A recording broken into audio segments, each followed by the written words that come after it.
In the beginning, people had filled the earth, but something terrible was happening. People had turned away from God.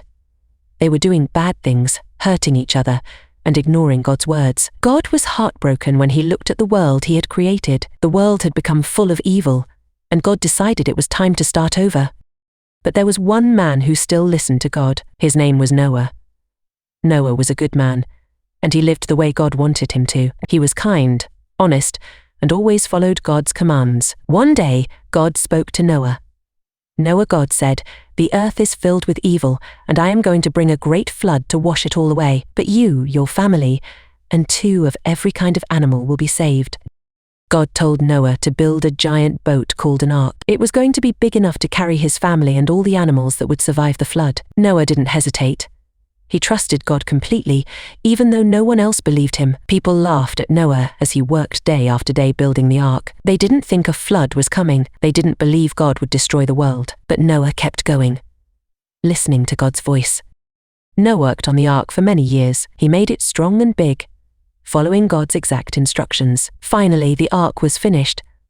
Then, something amazing happened. Animals started coming to Noah from all over. 2 of every kind: lions, elephants, birds, snakes, and even tiny insects came to the ark, just as God had promised. Noah led them inside, where they were safe.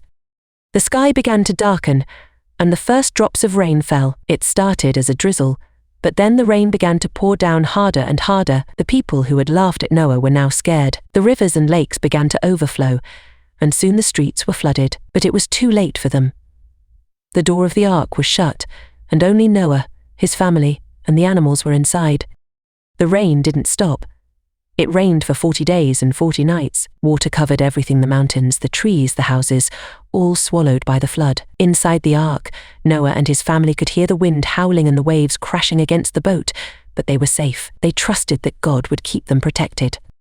After many days, the rain finally stopped, but the earth was still covered in water, and Noah and his family had to wait inside the ark. Days turned into weeks, and weeks turned into months. They were patient, trusting that God would tell them when it was time to leave the ark. Noah sent out a bird, a raven, to see if the water had gone down, but the raven came back, finding no dry land.